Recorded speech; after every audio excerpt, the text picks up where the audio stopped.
ৰজনী ডেকা তেখেতৰ পিতৃ এগৰাকী প্ৰকৃত কৃষক প্ৰকৃত শ্ৰমযোগী মানুহ এগৰাকী সৎ ব্যক্তি আমি লগ পাইছোঁ গহীন চন্দ্ৰ ডেকাৰ বৰ্ণত আমি আজিৰ এই পবিত্ৰ মঞ্চত আপোনালোকৰ সন্মুখত পবিত্ৰ মুহূৰ্তত তেখেতৰ আত্মাৰ চিৰশান্তি কামনা কৰিছোঁ ভগৱানে তেখেতক স্বৰ্গত স্থান দিয়ক আৰু তেখেতৰ সুযোগ্য সন্তান ৰজনী ডেকাক এখন ফুলাম গামোচা আৰু এটি স্মাৰকেৰে আদৰণি জনাবলৈ আমাৰ জ্যেষ্ঠ সদস্য নাৰায়ণ চক্ৰৱৰ্তীক প্ৰদান কৰি আহ্বান জনাইছোঁ ৰজনী ডেকা আৰু তেখেতক আদৰণি জনাইছে আমাৰ অন্যতম সদস্য নাৰায়ণ চক্ৰৱৰ্তী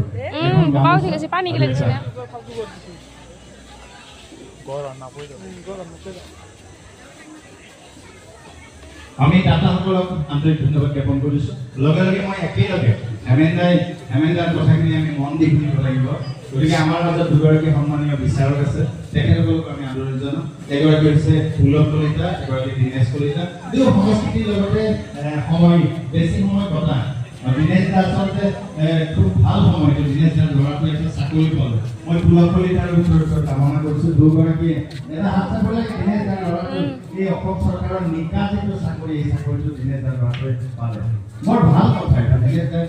সংস্কৃতিৰ নামত বহুত সময় দিয়ে পুলক কলিতাৰ উঠিয়ে গতিকে দীনেশ দাক এখন ফুলাম গামোচাৰে আদৰণি জনাবলৈ আৰু এটা স্মাৰকে মই প্ৰমাণ কৰিলোঁ আমাৰ সাংস্কৃতিক বিভাগৰ প্ৰণৱ আহ্বান জনাইছোঁ